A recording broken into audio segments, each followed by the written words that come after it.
WC gitu. Jadi bukan hanya dikonsumsi ke dalam mulut, juga untuk keluar. Misalkan kita lagi mengembangkan kayak untuk sabun untuk problematic skin.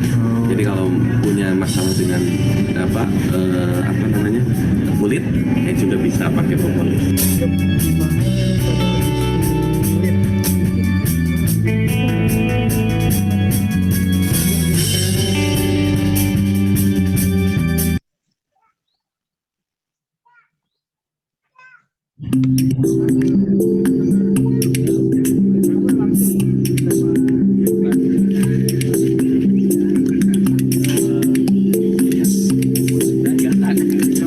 Yang ini kalah.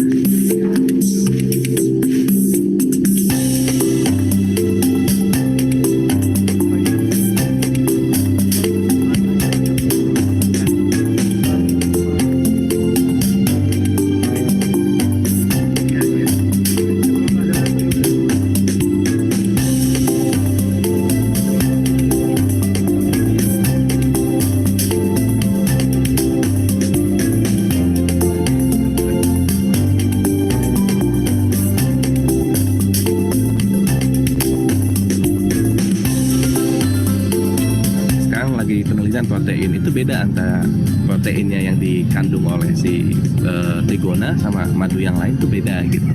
Jadi ada yang sama ada yang beda. Ini juga belum banyak dieksplorasi. Sekarang memang pengobatan tradisional sih menspesialkan jenis madu ini sehingga dia harganya juga lebih mahal gitu.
kindly propose.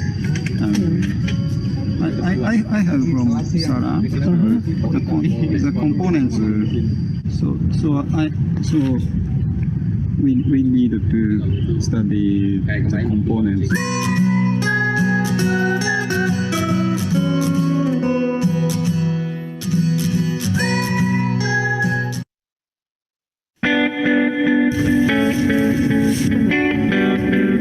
Nggak ada rekayasa manusia.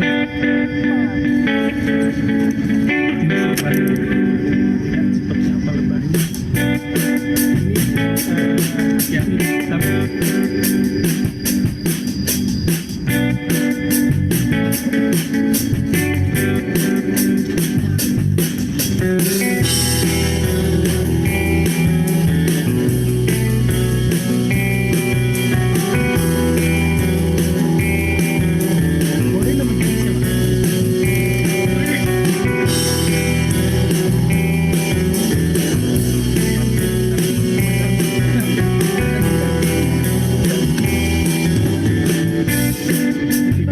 kedua, kita tidak melihat adanya telur calon ratu. Tapi kalau pengen lebih mahal karena lebih sulit. Banyak digunakan itu untuk dua ya. Pertama anti pembengkakan, jadi bisa di gigi, bisa di luar tubuh. Kemudian yang kedua antibakteri, anti mikroba ya, anti jamur, anti bakteri, antivirus. Itu pakai itu semua, pakai propolis. Jadi misalkan untuk sabun, untuk suplemen makanan yang kena diare, yang kena tipes, ada yang kena TBC gitu. Jadi bukan hanya dikonsumsi ke dalam mulut, juga untuk keluar. Misalkan kita lagi mengembangkan kayak untuk sabun untuk problematic skin. Jadi kalau punya masalah dengan apa namanya kulit, ya juga bisa pakai propolis.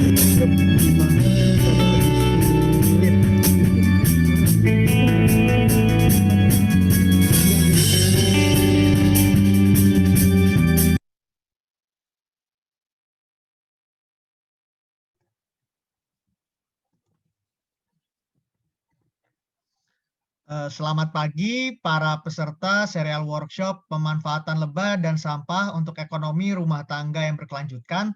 Perkenalkan, nama saya Bregas Pambudi, di sini selaku MC pada workshop kali ini. Selamat datang pada serial workshop seri 3 kali ini. Sebelum memulai acara, di sini saya akan menjelaskan sedikit tentang tata tertib workshop pada hari ini. Yang pertama, selama acara berlangsung, dimohon untuk para peserta, mikrofon dan video dari peserta akan dinonaktifkan oleh pihak panitia. Bila ada pertanyaan mengenai materi yang disampaikan, dapat disampaikan melalui pesan atau chat kepada panitia yang bernama workshop Q&A atau Q&A selama sesi presentasi berlangsung. Karena keterbatasan waktu, mungkin hanya sebagian pertanyaan yang dapat dijawab oleh narasumber. Kemudian nantinya panitia menyediakan sertifikat yang akan diberikan pada peserta yang telah mendaftar dan mengikuti minimal 50% dari seluruh rangkaian kegiatan workshop, yaitu lebih tepatnya hingga pada tanggal 31 Oktober 2020 melalui aplikasi Zoom. Sertifikat nantinya akan dikirimkan melalui email paling lambat H+7 setelah acara berlangsung.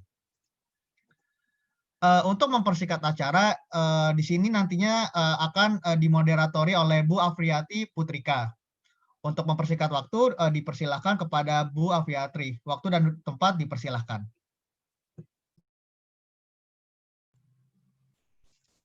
Terima kasih kepada Bregas atas kesempatannya.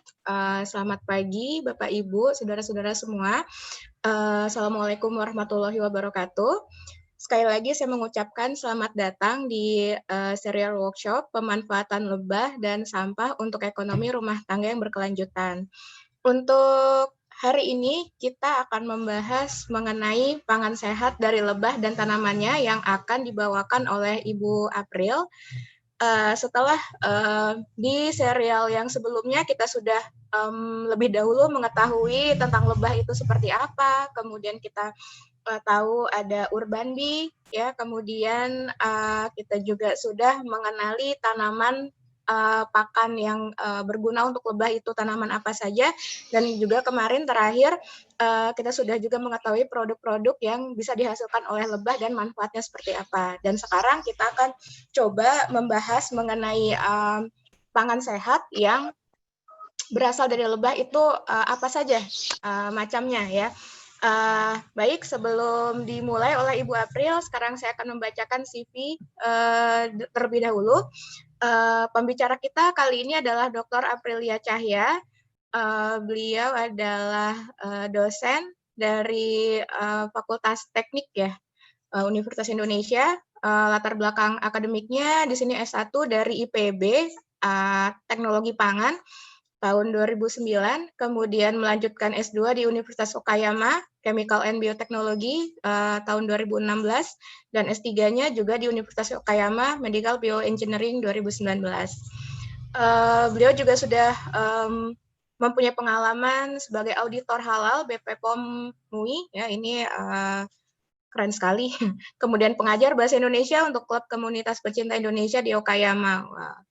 Kemudian beliau mengajar di dosen Prodi Bioproses, Departemen Teknik Kimia Universitas Indonesia. Minat bidang penelitiannya ada drug delivery system, functional food, dan bioactive compound. Nah, jadi sekarang kita akan mendengarkan materi dari Ibu April. Kepada Ibu April, saya persilahkan. Terlihat ya, Bu Afi, presentasi Sudah. saya ya? Oke. Ya, Suara sudah. saya terdengar jelas ya, Bu ya? Terdengar. Silakan. Alhamdulillah. Oke, terima kasih kepada Bu Afi dan kepada para panitia yang sudah bekerja keras untuk menyiapkan acara ini. Begitu juga pada para peserta, terima kasih atas antusiasme Anda semua untuk mengikuti acara ini. Jadi saya sebenarnya melanjutkan pembahasan dari Pak Sahlan karena beliau ini sudah lebih lama dan berkecimpung hampir 10 tahun ya, tidak salah Pak Sahlan, terkait produk-produk lebah. Saya hanya sedikit melanjutkan terkait produk turunan dari yang sudah disampaikan oleh Pak Sahlan dan sedikit tentang pakannya. Pada ya mungkin sedikit ada fokus ke arah rumah tangga ya. Tadi sudah bisa nggak jalan ya Mbak ya.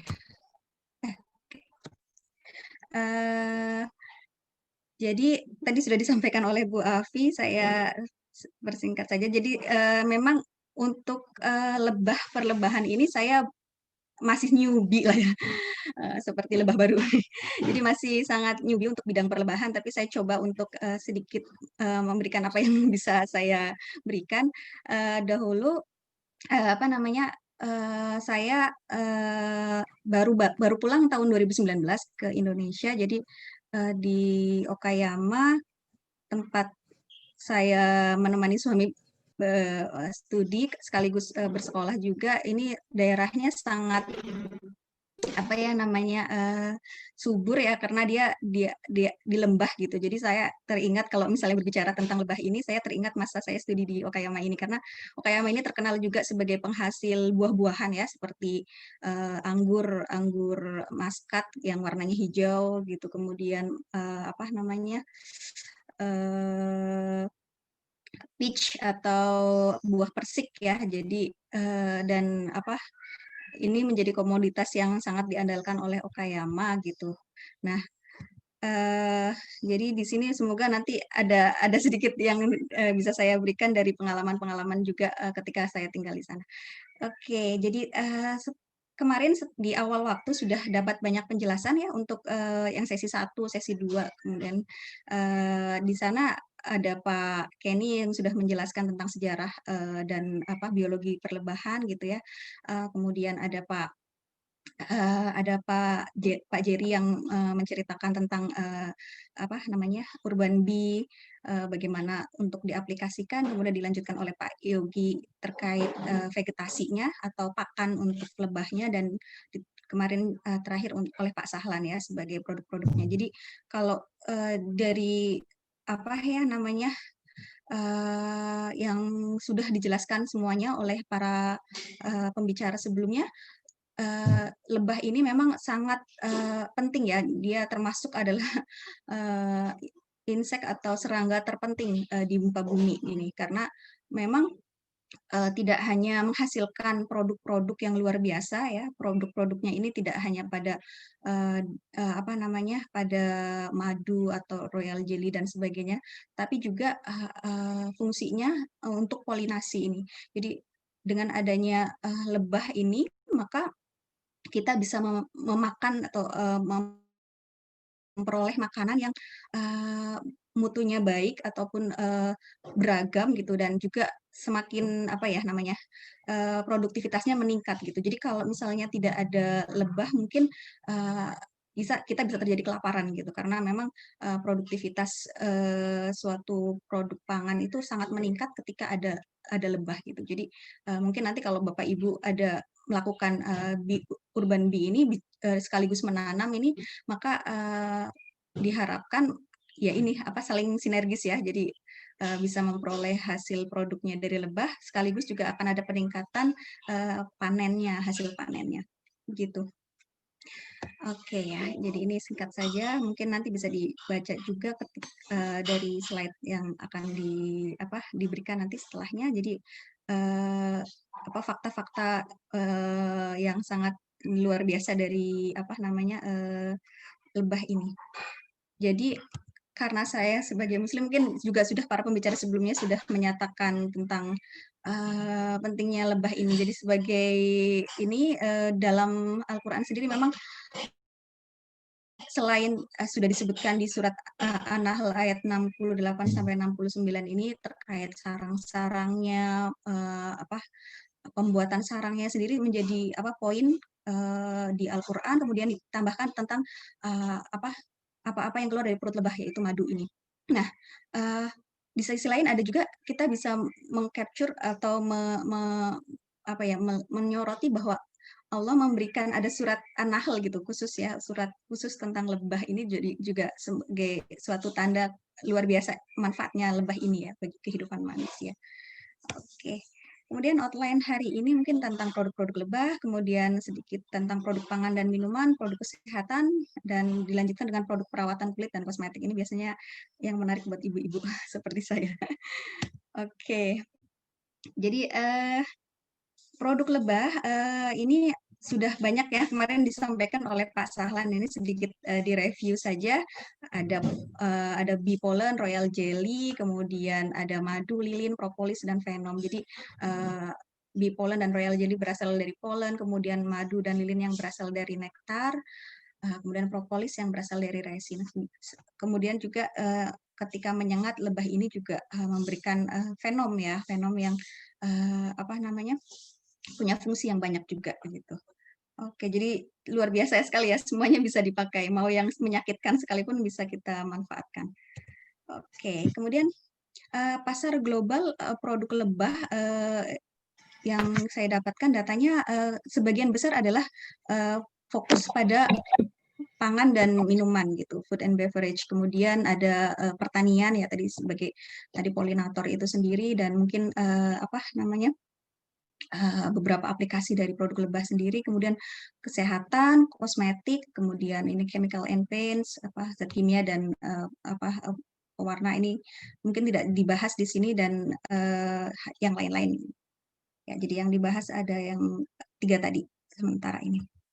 Oke, jadi saya tadi cerita ya tentang Okayama gitu. Di sana di Okayama ada satu semacam tempat untuk membeli ataupun kebun Yamada namanya ini, yang memproduksi sekaligus ada kebunnya bisa memetik stroberi secara ini ya kayak kita membayar sejumlah uang, kemudian kita bisa memetik atau memakan sepuasnya stroberi. Kemudian setelah itu ada juga produk madunya di sana, dan madunya sudah juga di sini kita bisa lihat macam-macam sekali ya, sudah diolah, ada yang diolah, ada juga yang masih madu murni, kemudian yang lainnya adalah dibuat sebagai suplemen serta untuk perawatan kulit atau skincare gitu. Jadi pada saat itu saya melihat, wah, ini di displaynya di bawah stasiun gitu. Jadi stasiun itu biasanya di bawah tanahnya ini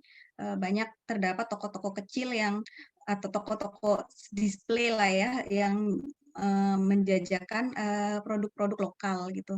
Nah, salah satu yang lokal ini adalah ini Yamada Bee Farm ini. Dan selain itu mereka juga menawarkan wisata tadi, wisata kebun ya, sekaligus melihat bagaimana apa namanya, produksi madu dan pembuatan produk-produk turunannya gitu. Jadi memang komplit sekali menawarkannya dan ini sangat menarik gitu ya. Dan sekarang rasanya Yamada Bee Farm ini juga sudah go internasional gitu. Padahal dari area kecil gitu di Jepang gitu yang areanya sangat kecil di Okayama, kemudian bisa menjelajah ke internasional juga gitu. Jadi mungkin ini bisa juga menjadi inspirasi kita kalau misalnya mungkin nanti ada komunitas atau koperasi bersama yang bisa membuat hulu hilir produk madu ini bisa luar biasa sekali rasanya kalau di Indonesia ada ya.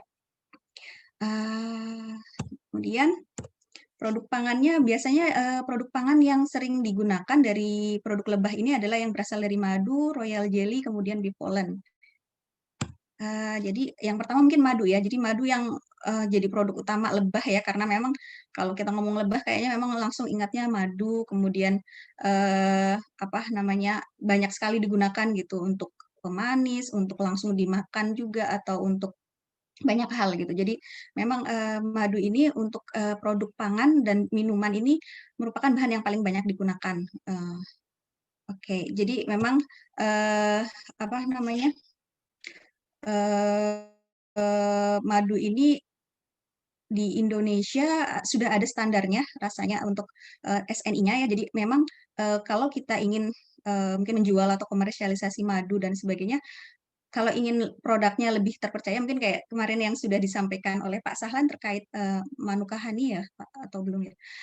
Jadi Manuka Honey ini mahal dan apa ya dipercaya gitu mungkin ya karena memang sudah distandarisasi gitu, jadi terstandar gitu. Nah, salah satu acuan atau persyaratan acuan mutu atau aturan yang membahas tentang madu ini adalah SNI nomor 8664 2018 ya tentang madu ini. Sebenarnya SNI ini sudah yang terbaru ya. Sebelumnya ada yang dari tahun 2004, kemudian berlanjut ke 2013. 2013 ada tentang madu dan produk-produk pengolahan madu juga. Cara pengolahan madu gitu di tahun 2013. Nah, yang tahun 2018 ini saya memang belum menemukan juga di BSN-nya, di website-nya mungkin perlu saya kurang tahu nih, belum mendapatkannya, tapi memang di beberapa website-website yang merujuk standarisasi madu ada disebutkan nomor ini 8664 ini terkait standarisasi mutu madu yang sudah diperbarui. Jadi dikombinasikan dari yang tadi ya tahun 2013. Kemudian juga untuk yang secara global mereka biasanya merujuk pada kodeks ya. Jadi kodeks alimentarius ini merupakan seperti BSN juga atau badan standarisasi internasional lah ya mungkin. Karena yang ini di bawahnya FAO badan ini pangan dunia ya. Jadi kodeks ini membuat standar-standar terkait produk-produk pangan. Oke, dan di sana juga terdapat tentang madu ya. Jadi salah satu persyaratan mutu madu di Indonesia ini sudah dibagi, ada madu hutan, madu budidaya, madu lebah tanpa sengat. Jadi sekarang sudah ada ya madu lebah tanpa sengat. Jadi sudah seperti kata Pak Salan kemarin mungkin ketika menguji enzim diastase madu tanpa sengat ini agak lebih kecil ya dibandingkan atau kan ada yang sedikit sekali ya data jumlahnya gitu. Halo? Ya. Jadi sedikit sekali datanya jumlahnya pada madu lebah tanpa sengat ini. Jadi di sini sudah diadaptasi ya, jadi minimal hanya 1. Tadinya 3, setahu saya awal-awal semuanya 3 ya, minimal 3. Tapi di SNI yang terbaru meningkat menjadi, maksudnya dikurangi ya, karena mungkin karakteristik tiap madu berbeda-beda gitu. Kemudian di sini ada kadar hidroksimetil furfurar yang berkaitan dengan kerusakan atau bukan kerusakan ya, semacam oksidasi dari fruktosa yang merupakan salah satu gula yang paling banyak di madu ya, glukosa dan fruktosa ini. Jadi ketika makin tinggi berarti semakin dianggap sudah semakin rusak ya, atau mungkin semakin teroksidasi lah ya, atau terkena panas. Biasanya makanya kadang-kadang ini menjadi salah satu parameter adanya pemalsuan juga, misalnya dia ditambahkan fruktosa dari luar ataupun glukosa dari luar. Jadi ada HMF ini akan meningkat kadarnya. Kemudian ada cemaran logam juga di sini. Jadi memang di Indonesia ini persyaratannya sudah dibuat untuk memudahkan ya. Jadi memudahkan dalam artian kadang-kadang mungkin lokasi vegetasi kita di kota atau mungkin urban bee tadi ada sedikit logam-logam berat yang mungkin terkandung di dalam tanaman ya. Walaupun mungkin jumlahnya akan sedikit sekali ya, karena kan dari tanaman menyerap langsung dari lingkungan itu mungkin jumlahnya ada gitu, tapi mungkin tidak terlalu banyak. Kemudian diambil dari sari nektarnya saja oleh lebah, dibawa ke dijadikan madu itu jadi jumlahnya jauh lebih sedikit seharusnya. Jadi di sini sudah dibuat standarnya juga gitu. Kemudian yang tadi kodeks ini ada di sini, ini juga ada beberapa standar untuk negara-negara lain yang terkenal juga ini mulai memproduksi madu ya, seperti Cina, kemudian India, Nepal. Ini standar mereka untuk mutu madunya. Oke, itu saja. Ya, lanjut ke produk turunan pangan dan minuman. Selain produk turunannya, mungkin kita sudah tahu, jadi madu, propolis, royal jelly ataupun produk-produk lebah ini semuanya bergantung pada asal tumbuhannya, kemudian asal nektarnya gitu.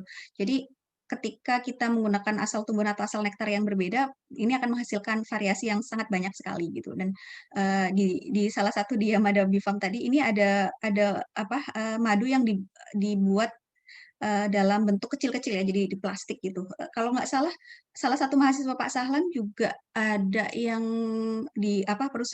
membuat usaha madu ini dibuat dalam saset-saset kecil ya, untuk madu dicampur dengan habatus sauda gitu. Saya pernah mendapatkan juga gitu, dan memang lebih mudah untuk dibawa, tapi memang ini kalau nanti terkait dengan setelah ini gitu tentang sampah dan sebagainya, mungkin ini akan menambah sampah-sampah non organik yang agak berbahaya juga untuk bumi kita gitu. Jadi mungkin ya kalau ini alternatif memang memudahkan untuk dibawa atau lebih convenience atau lebih mudah untuk di handling, dibawa ini, tetapi memang ada kelemahannya adalah menambah sampah ya.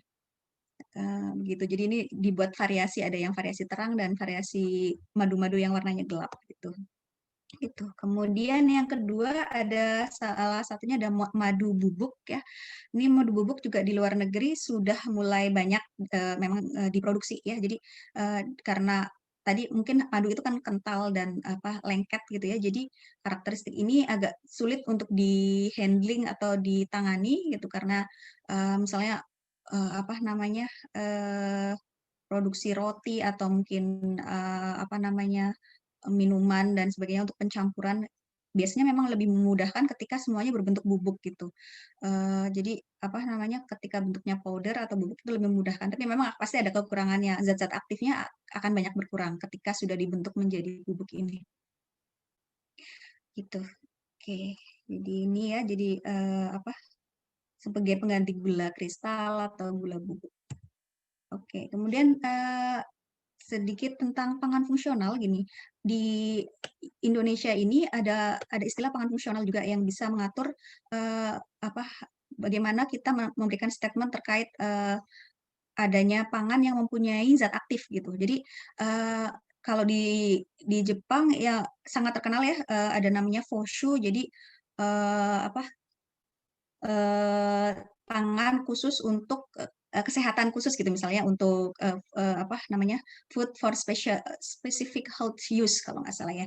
Jadi pangan khusus untuk kesehatan gitu. Biasanya ini tren sekali di sana, bahkan digunakan sebagai istilahnya ada kalau misalnya saya ke dokter biasanya saya harus mengisi apakah saya mengkonsumsi superfood atau sejenis FOSU ini atau functional food ini ya. Jadi pangan fungsional ini harus diisi. Mungkin kalau saya sedang mengkonsumsi mungkin ini akan berkaitan erat dengan obat-obatan yang harus saya konsumsi nanti ketika di dokter itu. Jadi memang karena penggunaannya sudah masif makanya sampai ketika saya ke dokter hal itu pun ditanyakan pada kuesioner di awal waktu masuk ketika dicek gitu. Kemudian di Indonesia ini diatur oleh BPOM, jadi pangan fungsional ini mengandung satu atau lebih komponen fungsional atau bioactive compounds ya, bisa antioksidan, antibakteri atau antimikroba dan sebagainya, atau mungkin mempunyai protein-protein yang bisa memberikan atau vitamin ya, bisa juga vitamin atau mineral itu juga bisa yang berdasarkan kajian ilmiah, jadi harus ada bukti uji klinis dan sebagainya memang mempunyai fungsi fisiologis atau terbukti bermanfaat bagi kesehatan serta dapat dipertanggungjawabkan penggunaannya ya. Jadi tadi pertanggungjawabkan fungsinya. Kemudian klaim yang diperbolehkan kadang-kadang kita jangan sampai overklaim ketika mempunyai produk yang dianggap misalnya kita membuat produk makanan yang menggunakan bahan-bahan yang mempunyai komponen fungsional tadi hanya boleh menuliskan dianjurkan hanya menuliskan kayak membantu, menjaga, meningkatkan, atau baik untuk gitu. Tapi kalau misalnya kita menuliskan menyembuhkan, mengobati, atau mendiagnosis sesuatu, atau mencegah itu biasanya dilarang ya untuk melakukan istilah-istilah ini pada produknya. Salah satu contoh pangan fungsional yang sudah ada, sepertinya banyak saya juga mendapati di di marketplace terkait madu-madu yang sudah di mix atau dicampur dengan bahan-bahan yang mempunyai fungsi khusus ya. Contohnya adalah ini madu Afiat ini salah satu produk ini mahasiswa Pak Sahlan juga yang dibimbing sama Pak Sahlan ya. Ini mengandung habatus sauda dan olive oil. Kemudian di sini ada contohnya dicampur dengan jahe gitu di Yamada Bee Farm ini ya. Jadi ini pun harganya lumayan mahal ya kalau sudah dicampur-campur dengan ini jadi meningkat sekali harganya. Kemudian ada juga yang dicampur dengan royal jelly, ginseng. Kemudian kalau di Jepang sana mungkin ada yuzu sejenis jeruk tapi yang wanginya kuat dan memang terbukti beberapa punya komponen untuk relaxing, kemudian untuk meningkatkan imun sistem gitu. Jadi di banyak sekali digunakan yuzu ini di berbagai minuman. Mungkin kita juga sudah banyak ya di Indonesia kayak yuzu minuman yuzu gitu.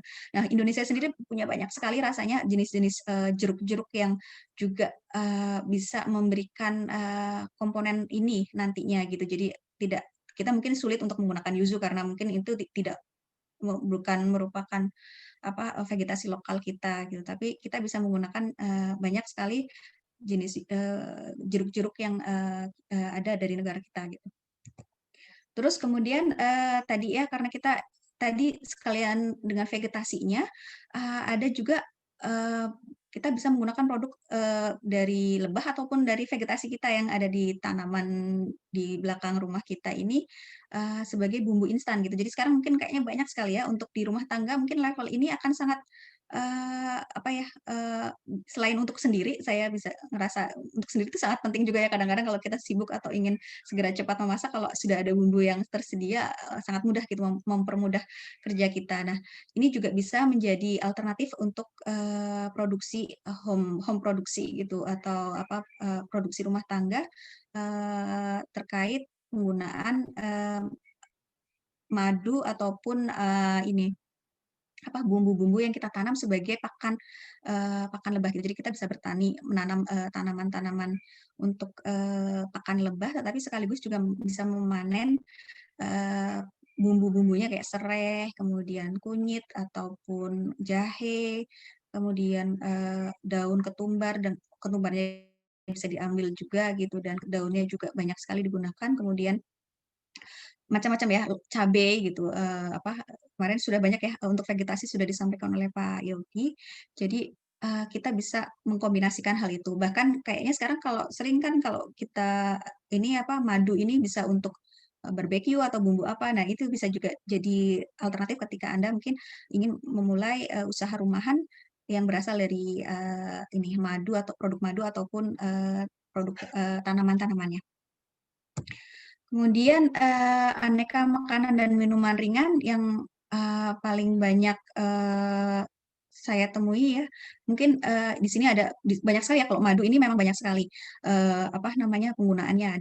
Bisa juga kalau di Jepang ini favorit saya dulu ya, ada namanya minuman berkarbonasi kemudian ditambahkan lemon dan madu gitu. Jadi sangat menyegarkan gitu. Jadi mungkin itu juga bisa menjadi alternatif kalau kita nanti membuka peluang-peluang usaha untuk membuat minuman ringan gitu ya.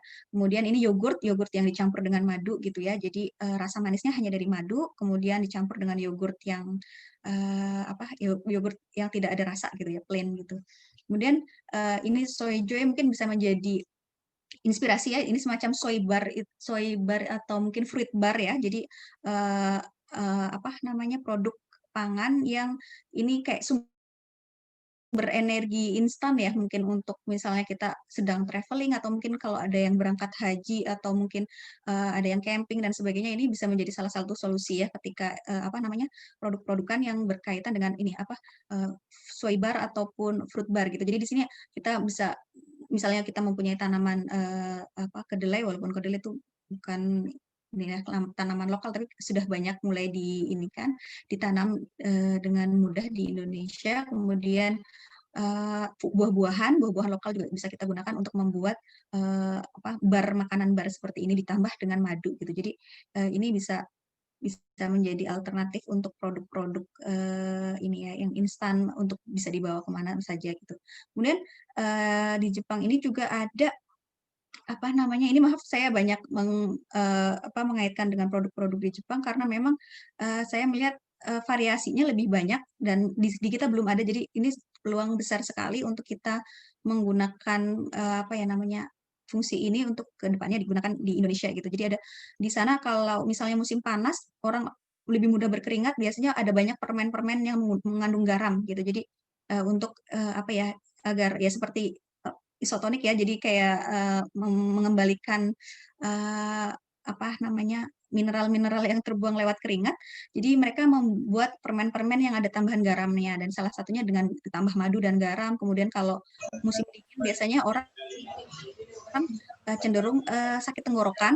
Nah, mereka membuat sejenis permen tenggorokan gitu. Jadi ini istilahnya nodoame. Jadi permen tenggorokan yang mengandung vitamin C dari lemon atau dari jahe, kemudian ditambahkan dengan madu. Begitu juga dengan roti ya, roti yang kita misalnya ingin memproduksi roti yang sehat gitu ya, kita bisa menggunakan tepung gandum yang whole grain gitu, atau mungkin dengan tambahan tepung-tepung lokal. Adik kelas saya di IPB juga membuat lokal-lokal kalau tidak salah, sejenis tepung lokal tapi bukan dari tepung terigu ya, jadi bisa sedikit untuk mensubstitusi penggunaan tepung terigu yang sebenarnya bukan produk yang lokal diproduksi oleh negara kita. Jadi kita banyak kan impor ya kalau untuk tepung terigu gitu. Jadi mungkin alternatifnya kita bisa menggunakan tambahan tepung-tepungan lokal juga yang bisa kita substitusi beberapa persen dari terigunya, kemudian ditambahkan madu juga. Jadi semacam roti-roti yang bagus untuk kesehatan, karena sekarang kayaknya banyak sekali orang yang concern atau fokus kepada kesehatannya gitu. Misalnya mulai ada banyak diet keto lah, diet protein tinggi, atau mungkin diet food combining. Jadi mungkin mereka ingin banyak serat juga gitu. Jadi ini semacam pangsa pasar yang baik sekali. Kemudian juga ada dari misalnya kita sudah tahu ada vegetasi yang ditanam untuk resin gitu, untuk lebah dengan banyak dengan panen mungkin per tahun 2 kali seperti mangga, atau mungkin tanaman-tanaman buah ya yang agak mungkin 1 tahunan, atau mungkin ada juga tanaman buah yang bisa panen sering selama sepanjang tahun. Itu juga bisa kita gunakan di vegetasinya itu sebagai jus gitu. Susu kedelai juga ya mungkin kita ada sule gitu kan kalau istilahnya saya sule ini mungkin biasa aja hanya gula dicampur susu kedelai dan air saja gitu. Tapi kita belum membuat yang lokal punya yang homemade gitu ya. Jarang sekali saya temukan susu kedelai yang beraneka rasa atau mungkin ditambahkan madu sebagai pemanis gitu. Jadi fungsionalnya itu tadi dapat gitu. Kemudian juga bisa kita membuat kalau misalnya sekarang saya sering menemukan orang-orang membuat jus-jus yang seperti ini ya wadahnya ya. Jadi apa industri rumah tangga sudah mulai berkembang sekali untuk jus-jus ini. Jadi mungkin dengan tambahan-tambahan madu ataupun mungkin jamunya sendiri kalau Anda misalnya mau usaha pembuatan jamu rumah tangga bisa juga menggunakan pemanisnya madu. Jadi madu ini bisa menambahkan fungsionalitas dari makanan atau minuman yang kita produksi itu. Karena memang ada madu ini apa ya namanya? Dari hasil-hasil penelitian itu menunjukkan indeks glikemiknya lebih rendah dari gula-gula ataupun tepung-tepungan. Jadi banyak direkomendasikan untuk pemanis bagi orang yang terkena diabetes tipe 2 gitu. Bahkan ada penelitian yang menyatakan untuk diabetes tipe 1 pun ini madu khusus ya mungkin ya harus ada beberapa komponen yang perlu dicek lagi yang bisa membantu memulihkan apa ya yang karena kan kalau diabetes tipe 1 biasanya sudah membutuhkan insulin banget gitu ya. Jadi itu memperbaiki sel-sel untuk bisa apa namanya memperbaiki sel-sel yang memproduksi insulinnya gitu. Jadi ada yang apa ya namanya madu yang punya efek tersebut juga. Oke, untuk produk kesehatan dari Pak Sahlan kemarin juga sudah banyak dibahas. Jadi ada bipolen, madu juga sendiri masih bisa dipakai. Kemudian venom ya, venom ini yang masih sedikit sekali di Indonesia. Kemudian propolis, propolis juga kayaknya kalau yang lokal jarang yang ditemukan secara komersial gitu tersedia. Jadi memang pangsa pasar untuk produk lebah ini sangat masih apa ya produksinya masih kurang dan mungkin kebutuhan itu akan terus meningkat seiring waktu mungkin nanti ya. Jadi kalau kita sudah teredukasi dengan baik mengenai fungsi-fungsi atau apa efek baik dari produk lebah ini mungkin apa ya demand atau kebutuhan orang akan semakin meningkat gitu. Kemudian ini adalah propolis yang di Indonesia yang diproduksi oleh Pak Sahlan dan tim ya. Jadi digunakan untuk kesehatan itu antara lain kemarin yang sudah dibahas ya sabun gitu, sabun propolis ada fungsi antibakteria dan untuk yang alergi atau mungkin ada masalah kulit gitu ya. Ini bisa digunakan. Nah, ini juga produksi dari kita Indonesia ya. Jadi kemudian ada Flawless ini untuk mencegah apa karies pada gigi. Kemudian yang di bawah ini kalau tidak salah ini semacam supositori untuk vagina gitu. Jadi kadang-kadang ibu-ibu atau perempuan di Indonesia ada masalah terkait dengan keputihan gitu dan ini sejenis supositori untuk apa namanya? Untuk kalau yang supositori yang saya tahu kan banyak kan adalah antibiotik ya. Antibiotik yang mungkin ya kalau misalnya memang penggunaan kalau supositori ini kan tidak digunakan langsung secara minum gitu, tapi di lewat ini apa penggunaan ampul ya, ampul lagi supositori ini. Jadi nanti aplikasinya langsung ke lokasinya. Jadi memang efek antibiotik yang apa ya, yang tidak disukai tidak terlalu terasa, tapi memang sampai saat ini sepertinya supositori ini kebanyakan dari antibiotik yang kimia gitu. Kemudian ada propolisnya sendiri gitu ya. Kalau propolis saya juga baru nemu yang di Indonesia apa mungkin yang setahu saya yang lain-lain kebanyakan impor ya. Jadi mungkin kita bisa masih terbuka luas pasar propolis ini. Mungkin ada yang propolis dari daerah mana pasti akan mempunyai karakteristik yang berbeda. Jadi fungsi efeknya pun mungkin akan sangat berbeda dan itu menjadi daya tarik masing-masing daerah ya. Jadi tidak melulu kalau sudah ada satu cukup gitu, tidak bisa jadi dengan adanya propolis di daerah lain ada tambahan fungsi kesehatan yang lain. Gitu. Kemudian aneka suplemen ya di sini banyak ada royal jelly, kemudian dibikin di sini banyak kan dibentuk dalam bentuk tablet gitu ya. Jadi tadi memang untuk produk turunan lebih lanjut ketika kita ingin produk dari lebah ini digunakan, misalnya ditambahkan sebagai suplemen dan sebagainya, banyak kan harus dibentuk dalam bentuk powder atau bubuk gitu. Jadi ini yang perlu agak mungkin kalau untuk industri rumah tangga agak sulit ya, karena memang membutuhkan alat-alat yang mesin ya, mesin seperti misalnya spray dryer, kemudian freeze dryer gitu. Jadi mungkin kalau sudah bentuknya komunitas atau koperasi atau mungkin besar ya, komunitasnya besar, mungkin bisa mengusahakan untuk pembuatan suplemen atau powder-powder dari propolis, royal jelly, madu dan sebagainya ke depannya gitu. Kalau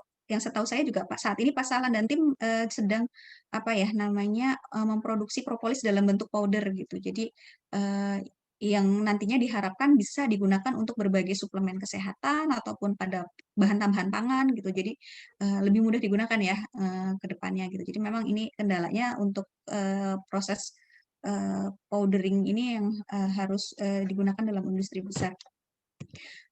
Ini masih beberapa ya contoh yang lain. Kemudian ini juga ada bipolen, kemudian ada ditambahkan antara DHA dan EPA, kemudian ada tambahan ekstrak-ekstrak buah-buahan ditambah di propolis, kemudian di dalam tablet yang sekali minum gitu untuk suplemen gitu. Ini banyak sekali terdapat di Jepang juga. Dan larva sendiri juga di Jepang diambil. Jadi larvanya memang dipilih yang sehat dan sebagainya. Jadi tidak, ini agak ini ya, mungkin kalau di rumah tangga mungkin agak sulit ya, mungkin koloninya harus kita jaga dulu untuk produksi madu dan yang lain-lain dulu. Kalau kita gunakan untuk suplemen kesehatan mungkin perlu produksi yang lebih besar gitu. Jadi di sana larva juga digunakan untuk suplemen kesehatan ya, karena kan kandungan asam amino, kemudian asam lemaknya juga yang esensial semuanya terdapat di dalam larva ini gitu. Tapi ya ini perlu dipilih benar-benar larvanya yang sehat ya. Khawatirnya kalau yang sakit ataupun diserang oleh penyakit tidak bagus juga.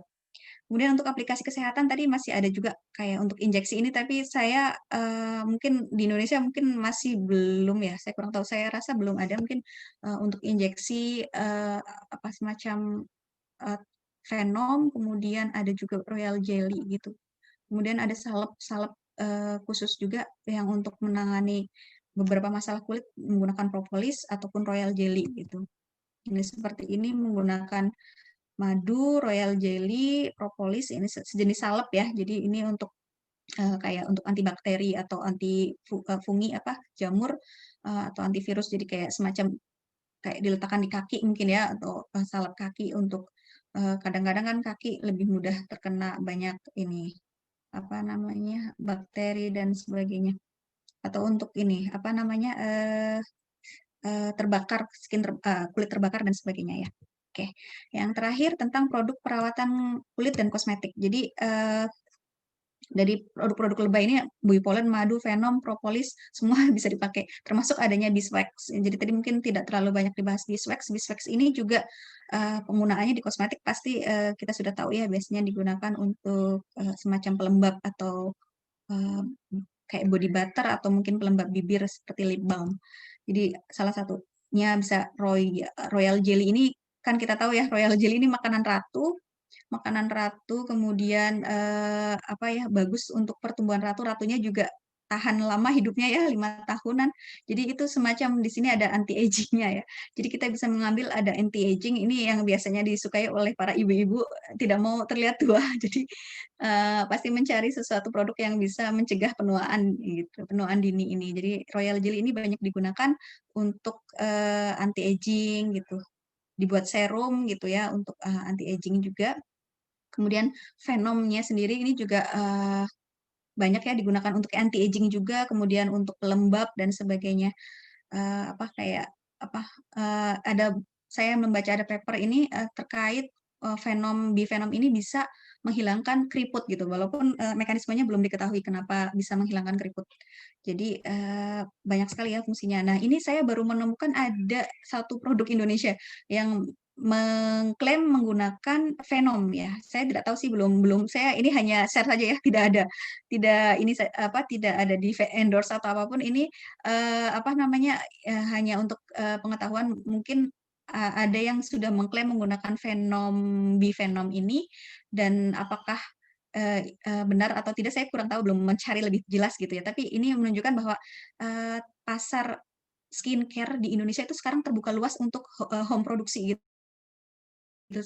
Kalau kita tahu Paragon yang memproduksi Wardah atau Emina dan sebagainya itu dulu juga berasal dari, atau Marta Tilaar sendiri pun itu berasal dari ini ya, jamu kemudian yang di produk-produkan tradisional herbal yang kemudian dijual secara door to door oleh ibu pendirinya gitu, yang itu menunjukkan bahwa ya kekuatan home industry itu bisa mencapai tahap internasional atau nasional bahkan internasional gitu.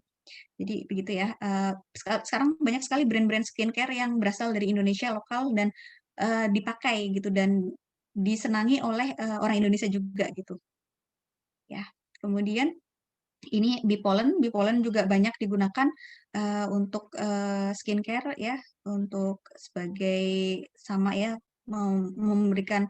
Jadi karakteristik dari madu Bipollen ini memang berkaitan dengan apa yang dibutuhkan pada skincare, yaitu bisa melembabkan. Jadi biasanya yang dicari dari skincare ini melembabkan dan anti memutihkan biasanya ada juga ya, kalau mungkin kalau daerah-daerah yang panas-panas itu memang kadang-kadang para wanitanya ingin kulitnya terlihat lebih cerah gitu, dan itu juga ada whitening efeknya pada beberapa produk lebah ini juga ada gitu. Kemudian yang satu yang paling diinginkan adalah anti aging gitu. Oke. Ini juga dari madu ya, jadi banyak sekali.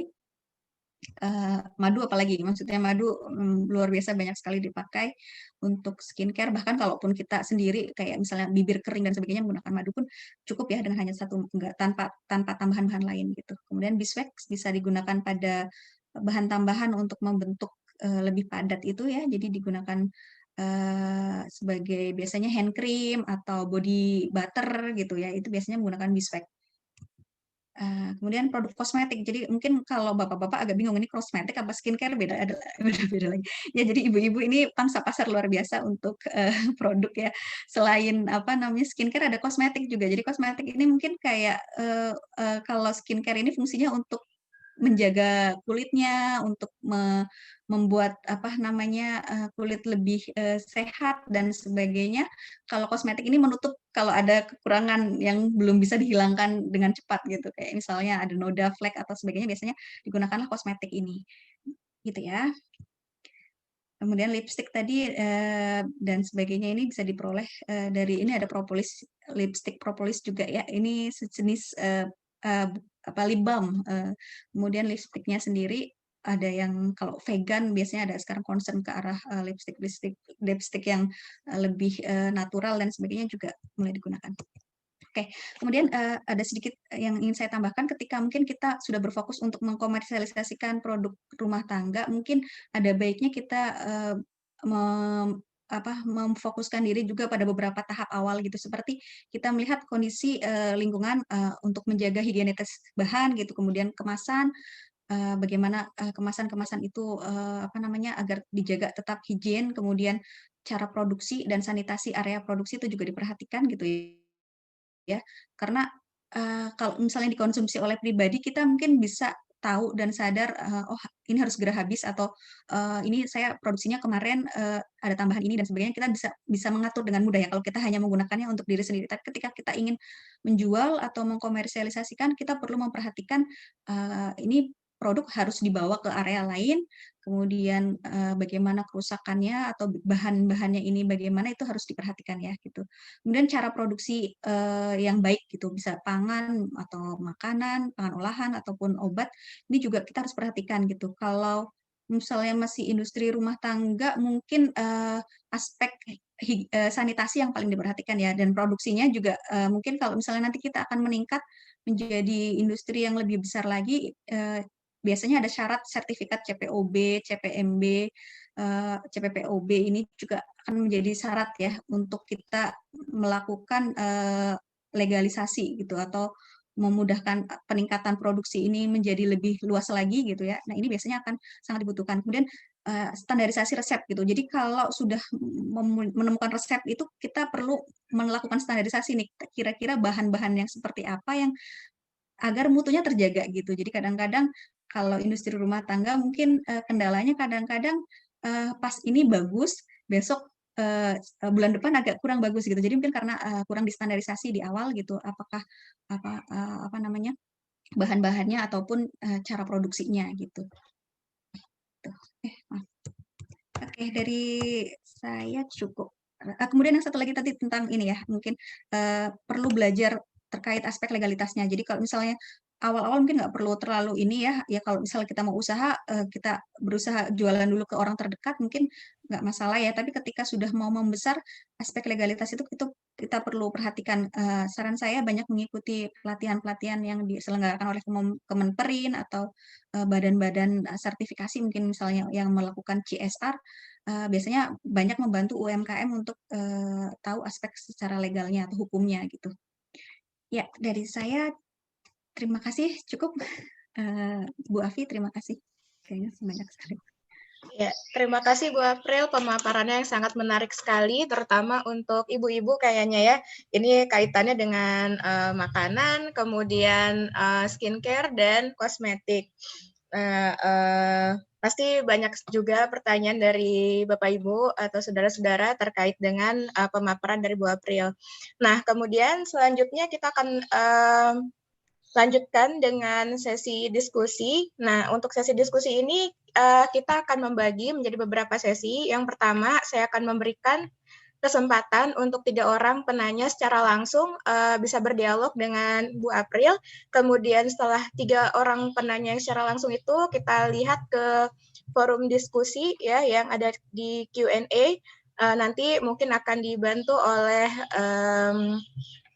operator untuk memperlihatkan pertanyaan dari Bapak Ibu semua. Jadi jika Bapak Ibu masih ada pertanyaan, silakan dituliskan di kolom chat di Q&A. Baik, saya buka pertanyaan untuk 3 penanya pertama yang ingin bertanya secara langsung kepada Bu April. Silakan Bapak Ibu.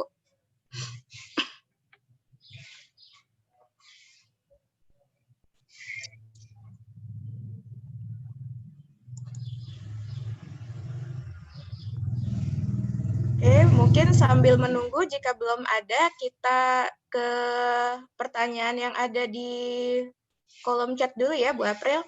Nah, ini ada beberapa pertanyaan. Yang pertama, saya beberapa kali beli madu trigona, botolnya plastik, menggembung, atau pas dibuka tutupnya meletup. Apakah itu tandanya madu sangat bagus atau madunya terkontaminasi sehingga terjadi oksidasi di dalam botol? Bagaimana Bu April? Iya, saya belum pernah ini sih, tapi mungkin ya karena memang madu ini mungkin kalau madunya murni ini banyak mengandung enzim, kemudian masih misalnya masih raw honey gitu ya, mungkin masih ada banyak zat-zat yang masih berfermentasi di dalamnya ya. Kalau terjadi fermentasi memang ada kemungkinan akan membuat gas di dalam dan itu menggelembungkan plastik ataupun ketika terbuka itu agak mencuat gitu, kayak tutup botolnya meletup gitu ya. Iya, mungkin di antara kalau sangat bagus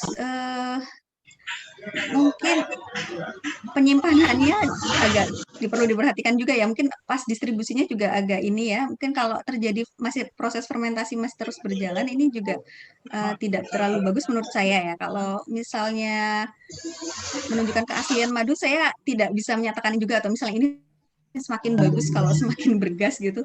Saya rasa bukan gitu ya. Jadi kayaknya handling antara pada saat produksi itu juga kurang terjaga juga mungkin. Jadi masih ada aktivitas bakteri dan yang tidak diinginkan gitu. Gitu. Saya rasa sih ya Proses antara bagus dan tidak bagusnya. kalian. Ya sebenarnya karena kalau raw honey tidak disterilkan sih ya Bu ya. Jadi hanya kita memang pada saat menutup dan semuanya itu harus pada kondisi yang bersih dan higienis gitu. Jadi tidak ada adanya kontaminan dan sebagainya gitu. Kalau pengaruh guncangan-guncangan itu juga ada pengaruhnya ya, Bu? Iya, saya rasa begitu ya Bu. Kalau mungkin distribusinya, proses distribusi dan sebagainya ya. Jadi sebenarnya kalau memang madu itu sudah terjamin asli, rasanya nggak ada masalah itu jelek atau enggak sih. Saya rasa tidak ada masalah untuk masalah kualitas ini. Asalkan mungkin masih range waktu simpannya masih dalam waktu range itu tidak berbahaya saya rasa. Oh gitu. Baik, terima kasih Ibu April. Kemudian kita lihat pertanyaan yang kedua adalah bagaimanakah kandungan gizi pada madu? Apakah masih terjaga atau tidak? Atau rusak ketika menjadi bahan campuran pada produk-produk pangan yang menggunakan pemanasan pada proses produksinya. Jadi mungkin apakah ada pengaruh gizi jika telah terjadi proses pemanasan gitu, atau ada suhu berapa gitu ya untuk menjadi suhu optimal untuk madu itu sendiri jika Iya, diolah. betul. Memang ketika diolah ini pasti akan membutuhkan proses pemanasan ya, Bu ya. Jadi yang masih disarankan itu menggunakan pasteurisasi ya. Jadi pasteurisasi ini suhunya tidak sampai 80 ke atas, tidak sampai 80 derajat ke atas. Jadi memang biasanya kisaran 60-70 ya untuk proses sterilisasinya. Jadi memang akan ada enzim pastinya ketika karena enzim itu mudah rusak sekali ya. Jadi enzim ini yang menjadi semacam enzim-enzim pada madu khususnya itu biasanya menjadi semacam apa ya, daya tarik ya untuk fungsional dari madu gitu. Jadi ketika ada proses pemanasan, saya rasa akan merusak sedikit gitu ya. Tapi kalau memang jadi kita kayak ada efek negatif dan positif yang perlu dipertimbangkan. Kalau misalnya dengan cara itu kita bisa membawanya lebih jauh atau misalnya umur simpannya lebih jauh, itu bisa jadi pengurangan itu tidak terlalu masalah gitu. Jadi apalagi kalau misalnya kita campur dengan bahan fungsional yang bisa sinergis, itu rasanya tidak apa-apa gitu. Tapi memang pasti akan ada kerusakan pada enzim ataupun zat-zat fungsional seperti antioksidan dan sebagainya karena memang itu lebih sensitif ya terhadap panas, terutamanya panas gitu memang. Mungkin harus ada waktu tertentu ya untuk jangan terlalu Ya, lama betul. gitu dalam proses pengolahannya seperti itu ya. Itu jadi ada optimasi waktu juga Mbak Bu. Jadi di mana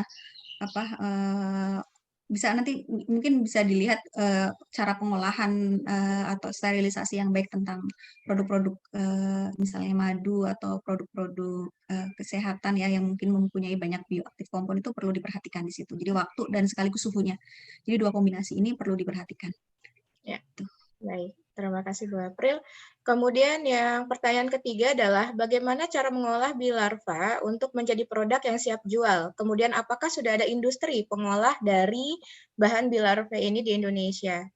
Saya Bagaimana, belum Bu pernah April? ketemu sih, atau Pak Salan mungkin pernah ada nggak ya informasi terkait bilarva di Indonesia? Kayaknya saya belum pernah dengar ya memang.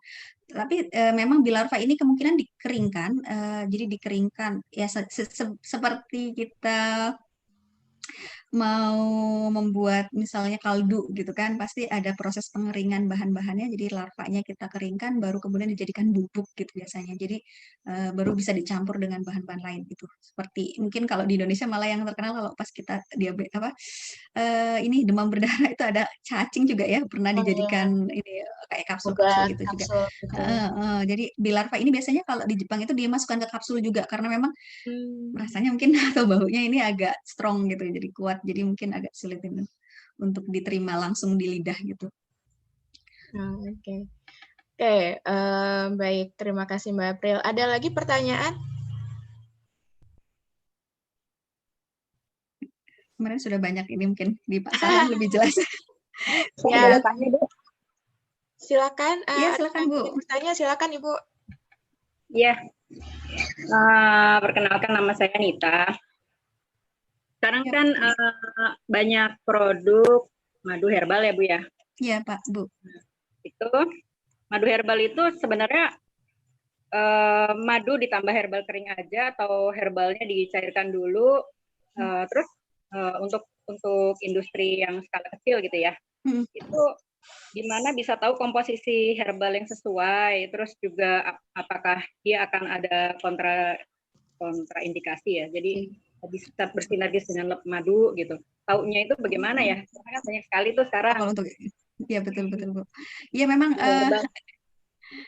iya, kendala herbal mungkin memang jumlah dan dosisnya ini memang agak sulit ya untuk ditentukan memang kondisinya seperti itu. Jadi mungkin cara lainnya memang kita harus belajar dari apa paper atau rujukan ilmiah hasil klinisnya sih memang buat dibaca lagi gitu, atau mungkin kalau industri rumah tangga bisa memang kalau industri rumah tangga kebanyakan kita hanya menambahkan di infuse biasanya sih Bu, kayak tadi kalau di Jepang tadi jahe segar gitu ya, di atau lemon segar, kemudian di apa namanya kalau untuk rumah tangga ya mungkin bisa di infuse, jadi dimasukkan langsung ke madunya. Jadi karena kan zat-zat apa tanaman ini akan mengeluarkan air gitu, jadi nanti pasti madunya itu akan lebih encer gitu karena ini. Jadi apa namanya biasanya tinggal dimasukkan saja gitu. Kalau misalnya herbalnya kering agak sulit malah justru karena kering ini kan apa namanya dia perlu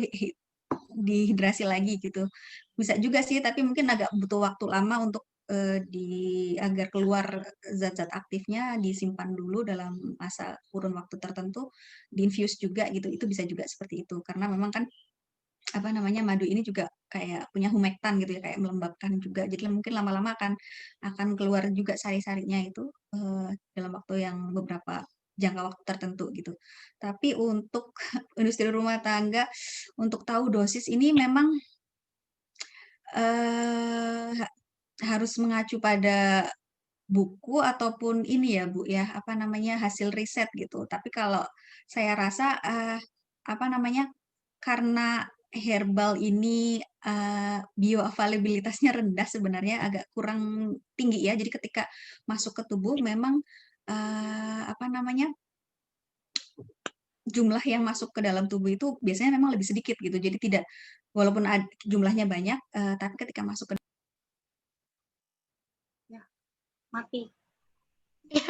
Sepertinya terputus koneksinya dari Ibu April. Kita coba Iya, halo? untuk sambungkan lagi. Oh iya, Bu April. Ya, saya internetnya ini agak ini.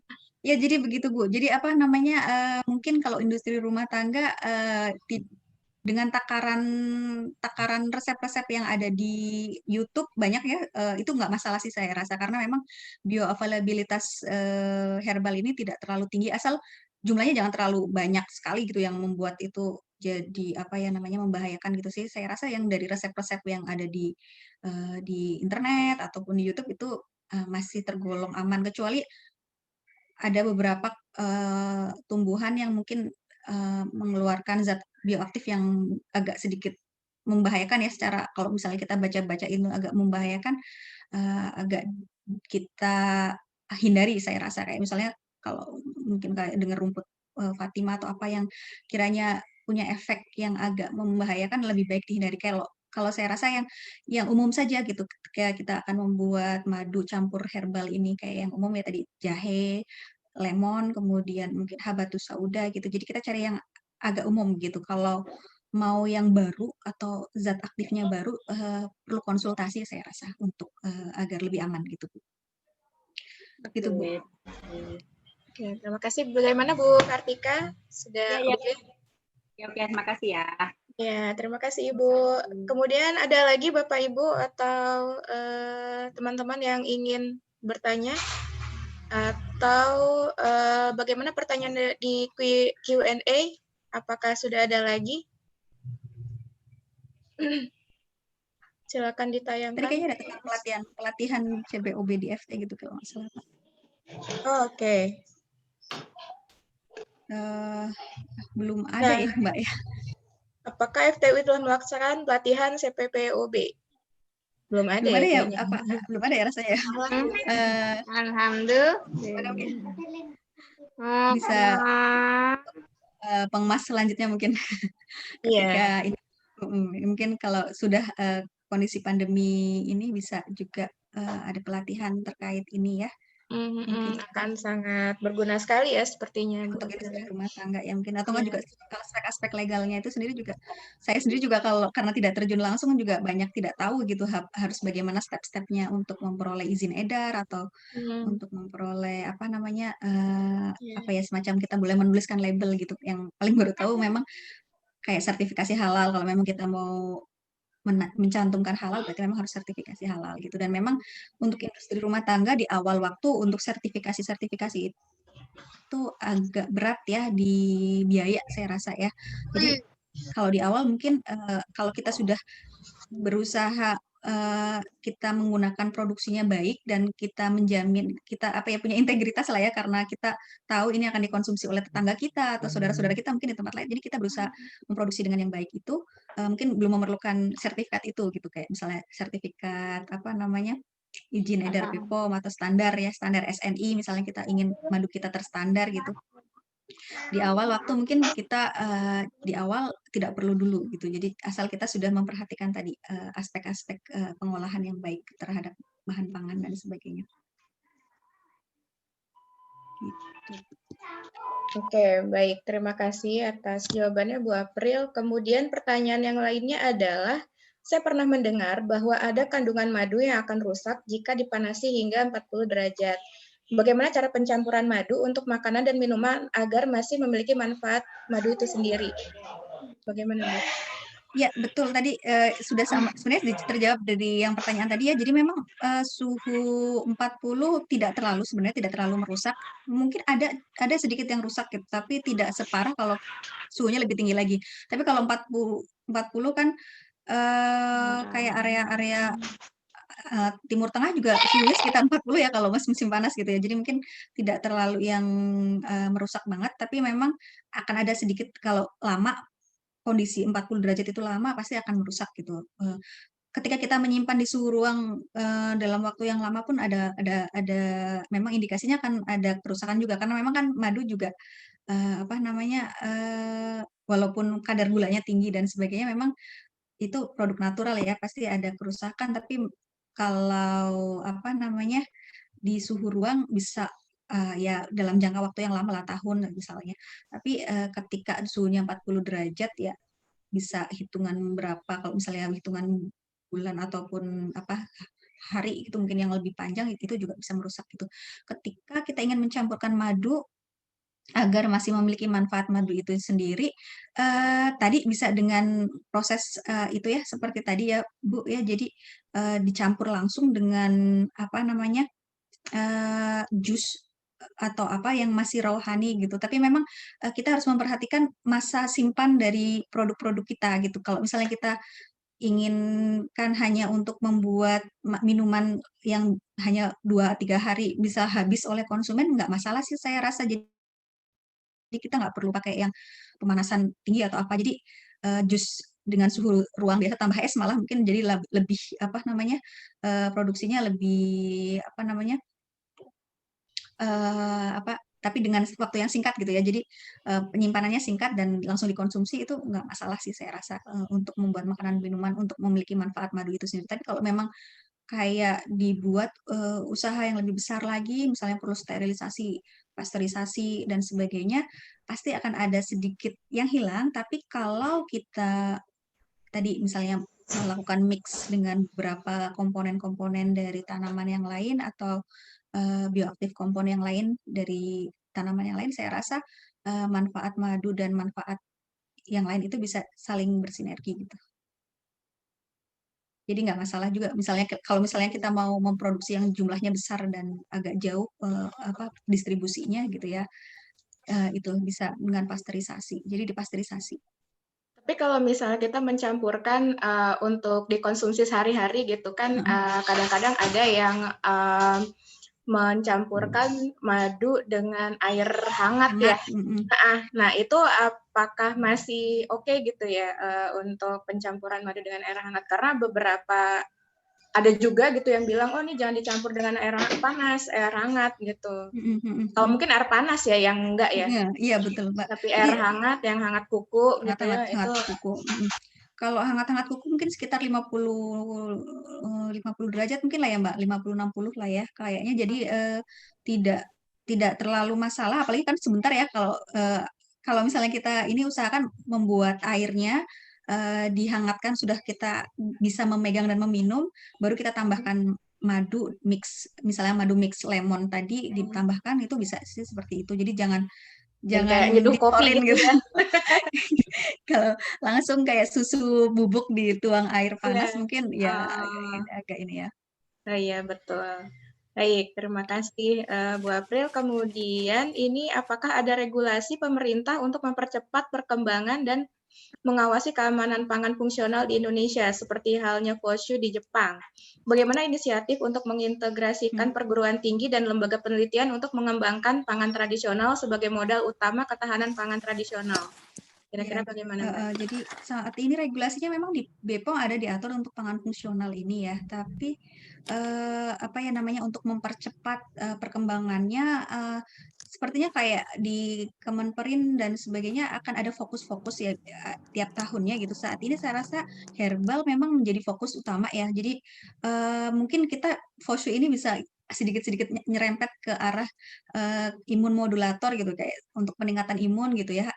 Kan kita makan juga bisa untuk ini ya, kesehatan kita sendiri gitu. Jadi bisa ke arah sana sih Pak. Jadi saya rasa pemerintah sekarang lagi mengejar karena ya tahu dari banyak negara kita ini kaya akan biodiversitasnya ya, jadi banyak tanaman-tanaman herbal, kemudian apa namanya, vegetasinya juga luar biasa beragam sekali dan memang sepertinya pemerintah saat ini sedang mendorong sih ke arah herbal dan sebagainya.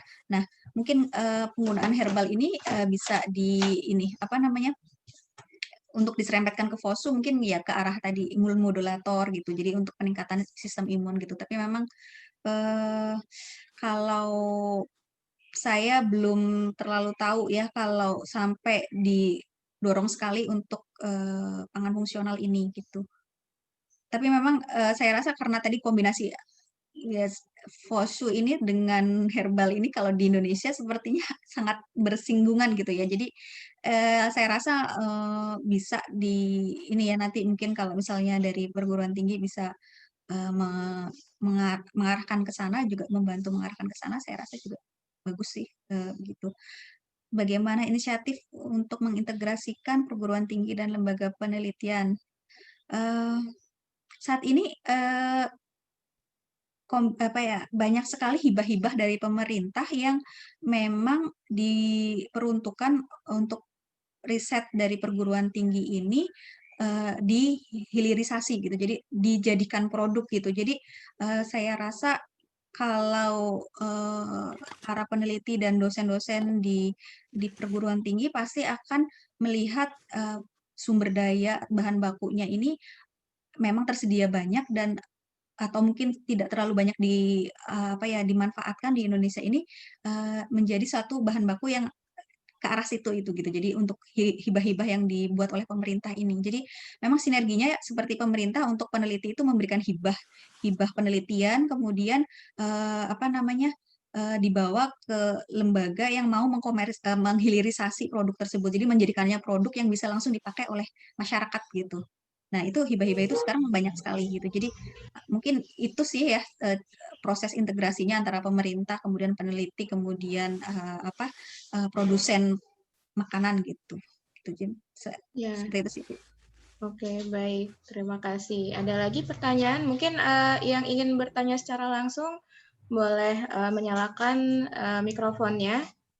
Atau ada pertanyaan? Saya tanya, Bu. Ya, silakan, Bapak. Saya Triwahyudi Joko Santoso dari Solo. Menanyakan mengenai produk yang Ibu jelaskan tadi berkaitan teknik pengeringan madu menjadi serbuk itu, Bu. Adakah kita belajar dari mana supaya bisa mempraktekkan hal tersebut? Karena banyak produk yang bisa ditambahkan dalam bentuk saset kalau sudah dalam kondisi serbuknya. Mohon informasinya, Ibu. Terima kasih banyak. Iya, ini saya memang kendala saya bukan praktisi memang ya Pak, belum jadi praktisi, tapi saya karena dulu pernah ya kuliah S1 saya teknologi pangan, memang bahan-bahan yang ingin dibubukkan itu biasanya menggunakan alat namanya spray dryer Pak. Jadi alat apa ya, pengering lah ya, kalau misalnya itu ada beberapa pengering, jenis pengering itu. Kalau misalnya ada sekarang saya melihat ada kakak kelas saya kan di bagian teknik pertanian dan sebagainya bisa mencari mungkin produk lokal, maksud saya yang dibuat oleh putra bangsa sendiri, alat-alat produk pangan gitu, untuk alat-alat pangan gitu Pak, untuk mekanisasi alat pangan itu sekarang sudah mulai banyak Pak, jadi kayak spray dryer untuk apa industri rumah tangga dan sebagainya. Mungkin harganya memang kalau secara pribadi masih berat ya Pak ya, tapi kalau misalnya dibuat dalam koperasi, atau mungkin kalau memang sudah punya modal usaha yang ini bisa untuk membeli alat-alat secara yang buatan lokal dulu sih Pak. Saya rasa seperti itu sih Pak. Kalau pelatihan mungkin bisa mencari informasi mungkin ya Pak di internet terkait misalnya pelatihan penggunaan. Kalau misalnya kita sudah beli alat tersebut, biasanya pasti dari pihak produsennya akan memberikan memberitahukan cara penggunaan dan sebagainya sih. Saya rasa seperti itu Pak. Banyak Bu. Terima kasih banyak Ibu atas kejelasannya. Ya, terima kasih Bapak atas pertanyaannya. Ada lagi Bapak Ibu?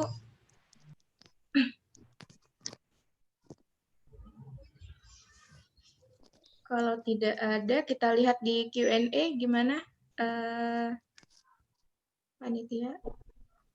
Baik. Oke, ini ada pertanyaan, adakah contoh pengolahan skincare atau kosmetik dengan model tradisional? Kebanyakan yang ada prosesnya adalah sudah modern. Maksud saya agar bisa memproses secara mandiri dan sederhana.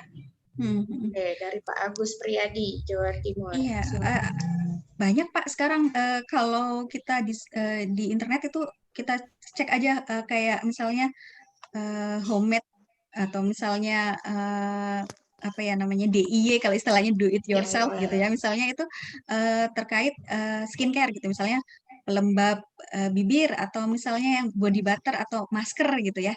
Nah itu sudah banyak sekali sih Pak sebenarnya sumbernya di internet untuk mengolah secara di rumah saja gitu.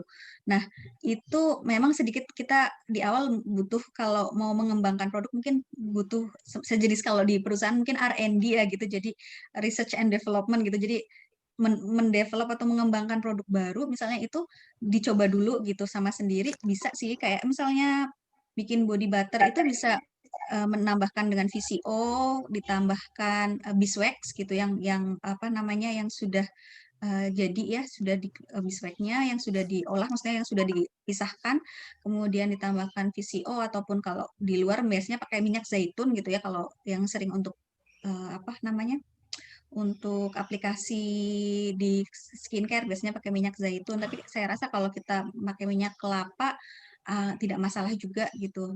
VCO ya, virgin coconut oil misalnya, kemudian ditambahkan bee pollen. Saya ada pernah apa melihat tutorial membuat body butter itu. Jadi tadi ada tambahkan bee pollen, kemudian ditambahkan propolis. Jadi propolisnya untuk jadi mengawetkan yang dia juga gitu, mengawetkan produknya sendiri gitu.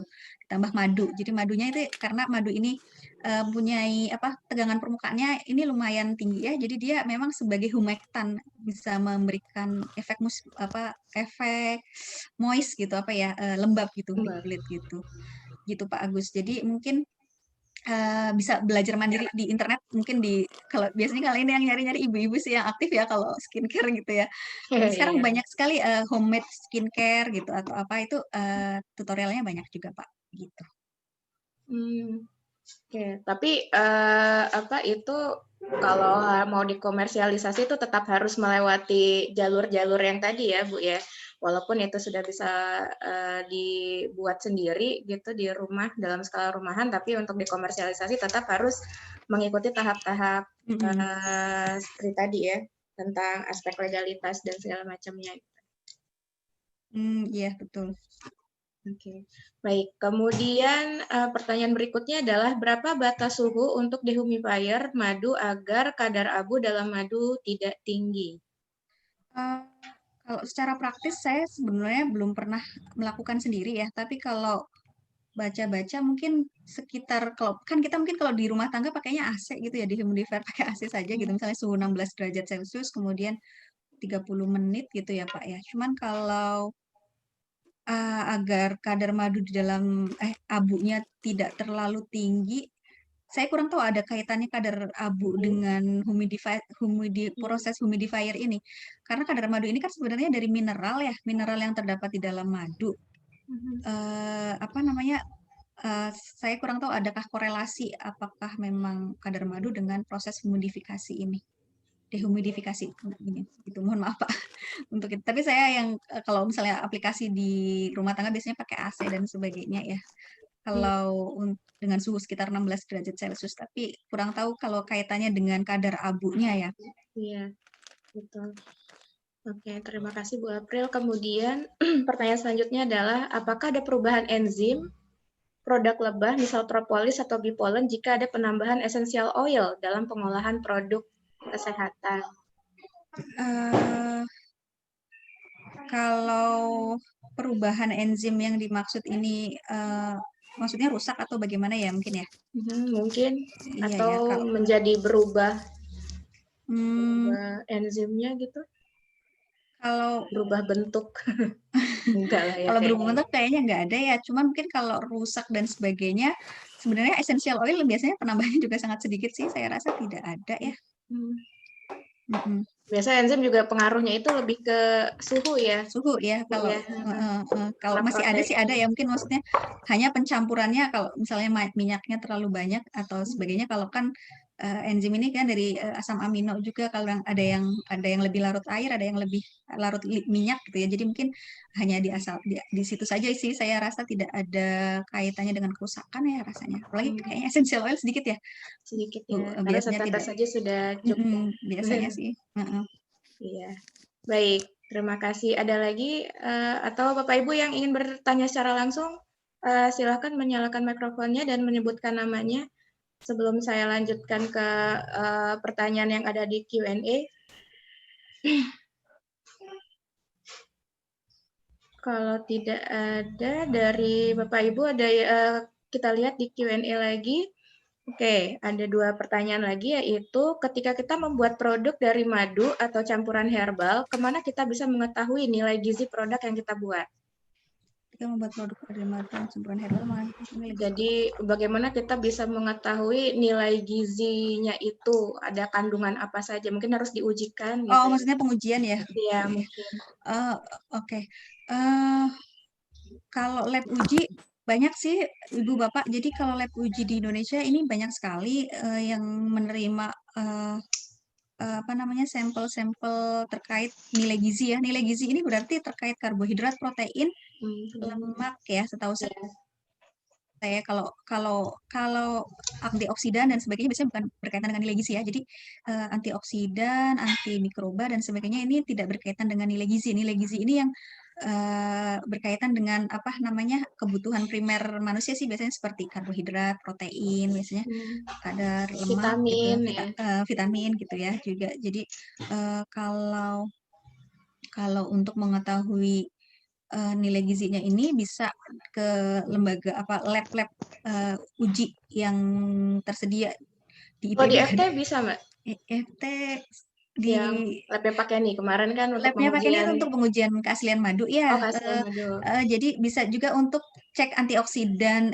Ini aplikasi seperti antioksidan. Saya kurang tahu apakah pakai ini ada nggak ya, menerima untuk lab uji untuk nilai gizi atau tidak ya kalau di lab uji di FT. Pak ini nggak ada ya? Kalau saya mungkin pernah ya, tapi bukan untuk madu. Ada satu lab di daerah Jalan Raya Bogor, itu lab Mutu Agung, itu juga sepertinya bisa menguji vitamin juga ya, kalau nggak salah vitamin, mineral, antioksidan dan segala macam, itu sepertinya di lab itu juga bisa. Tapi memang ini perlu di searching lagi ya gitu. Tapi yang saya tahu satunya di sana bisa. Betul Bu. Jadi yang saya tahu mungkin ini bisa di situ, atau enggak di IPB yang saya tahu ada. IPB, oh ya, di teknologi pangannya ya. Tapi memang karena memang teknologi di IPB di bagian teknologi pangan mungkin lebih fokus pada terkait pangan-pangan ini sih. Jadi kayak nilai gizi dan sebagainya ada di sana. Oke, baik. Kemudian pertanyaan selanjutnya, entah ini terakhir atau masih ada lagi di chat room. Apakah benar khasiat atau kandungan madu trigona lebih bagus 4-5 kali lipat dari produk madu apis? Khasiat atau kandungan madu trigona.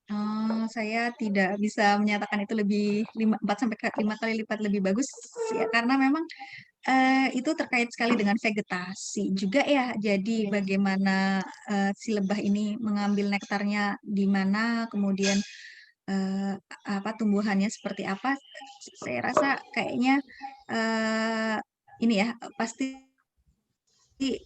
tingkat ininya berbeda-beda ya khasiat dan kandungannya gitu, tidak bisa mengklaim seperti itu. Tapi memang mungkin ada hasil penelitian yang menyatakan ada kandungan khasiat trigona lebih ada peningkatan di beberapa aspek. Cuma memang itu kembali lagi ketika lokasinya di mana dan apa saja yang menjadi apa sumber makanannya itu sendiri sih Bu, saya rasa ya. Iya, sebenarnya tergantung sumber pakannya ya. Makanya untuk sesi yang sebelumnya itu Ya, kalau dari pasahan sangat mungkin penting ya untuk sebelum kita ingin membudidayakan lebah ini sendiri untuk mau diambil produknya.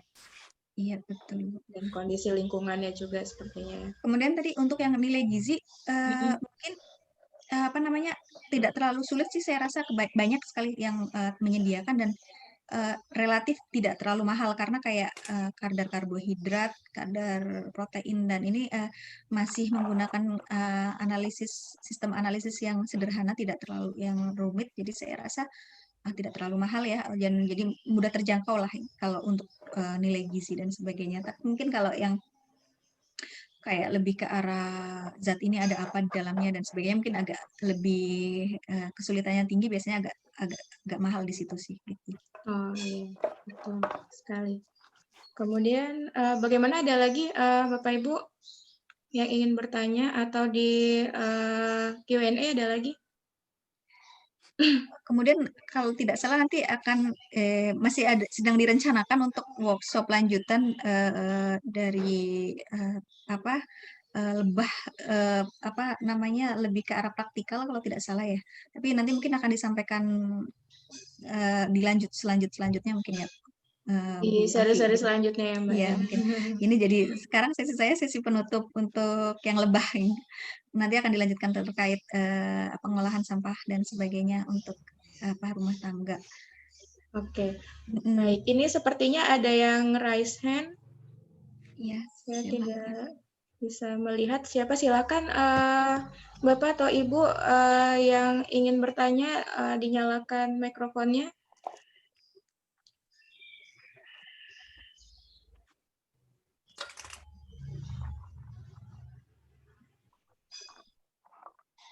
Bapak Triwahyudi yang menekan tombol raise hand atau tertekan. Tadi kayaknya sudah tanya ya. Oh, sudah ya tadi ya. Oh ya, oke. Betul. Atau mungkin ada mau tanya lagi Pak Wahyudi. Ya, mungkin kalau tidak ada, mungkin ini juga Mbak April. Mengenai produk ada, oh silakan. Enggak Pak Terima Wahyudi. kasih. Iya, Ya, silakan. terima kasih Bu. Mengenai produk yang ada di Jepang itu tentu tidak mudah masuk ke Indonesia. Betul Pak. Demikian juga produk-produk di Indonesia begitu sulitnya untuk masuk pasar Singapura saja, begitu betul, Pak. rumitnya. Karena dulu pernah tahun 2001 itu kami beserta peternak ayam layer itu untuk mensuplai telur saja itu dipersulit masalah salmonellanya dan lain sebagainya. Betul, Pak. Ujiannya begitu rumit ya. Sedangkan produk-produk yang dari luar negeri masuk ke Indonesia masih lebih mudah dibanding produk Indonesia masuk ke luar negeri. Nah, pengalaman Ibu di Jepang, apakah di Jepang juga mengenai biosecurity-nya begitu ketat seperti Singapura atau bagaimana Bu? Mohon untuk sharingnya, terutama ya, betul, juga Pak. perlebahan ini. Ya betul Pak, kalau masuk ke Jepang rasanya biosecurity-nya lebih tinggi lagi ya Pak. Jadi pengecekannya sepertinya lebih berkali-kali lipat lagi gitu ya untuk mereka sendiri untuk membuat standar untuk produksi yang di dalam negerinya sendiri pun standarnya tinggi ya, apalagi mungkin masuk ke dalam ke Jepangnya gitu. Tapi mungkin ya itu sih kalau misalnya pemerintah kita membantu peningkatan mutu gitu ya dari produk-produk kita mungkin bisa ya Pak, insya Allah sih bisa aja sih kalau memang ini ya begitu. Memang standarisasi itu yang perlu jadi kunci ya Pak. Contoh yang sampel itu seperti produk anggur saja yang masuk ke Indonesia ini harusnya kelas C, kelas D masuk sebagai grup kelas A ini Bu. Sedangkan kalau kita masuk ke mereka itu begitu rumitnya kita menembus pasar mereka. Tempo hari akan dari Seragen ekspor mengenai ketela pohung singkong apa namanya yang heksagonal itu Ah. juga ternyata begitu ketatnya dan begitu rumitnya, bahkan sudah kirim 3 kontainer dikembalikan ke Indonesia lagi tidak dibayar. Ini begitu beratnya untuk Iya, dunia betul. industri. Nah ini makanya terus terang kalau berkenan Ibu para dosen-dosen yang belajar ke luar negeri berkenan untuk share bagaimana cara mereka men-screen atau mempersulit barang masuk itu. Indonesia menerima begitu mudahnya produk-produk dari luar negeri, sedangkan kita dibanjiri yang produk dari luar, produk dari petani kita sendiri begitu terancam untuk kalah bersaing, mutu kalah bersaing dan lain sebagainya ya. Apalagi nanti madu ini yang terus terang mungkin yang Ibu sampaikan tadi mengenai yang pernah disampaikan oleh Pak Dr. Sahal, madu manuka ini juga tidak semua peternak kita memahami mengenai standarisasi ini. Mungkin ada trik khusus yang mencapai standarisasi SNI-nya itu, Bu.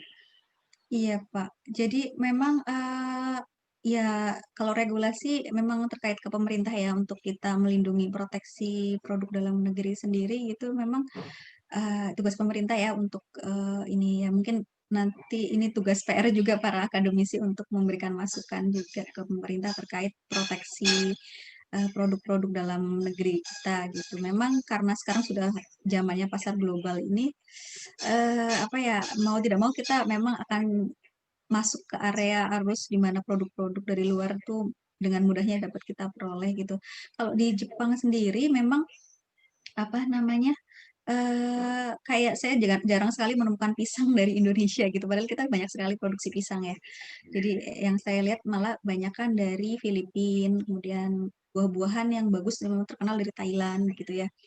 Padahal kita sebenarnya mungkin juga mempunyai produk yang sama atau bahkan mungkin lebih baik lagi gitu. Tapi memang itu kembali ke ini ya regulator bagaimana mendorong agar kita melakukan standarisasi atau memperbaiki apa yang namanya panen atau pasca panennya itu diperbaiki gitu di situ sih Pak. Jadi memang kuncinya edukasi dan regulasi gitu. Jadi di situ sih Pak ya.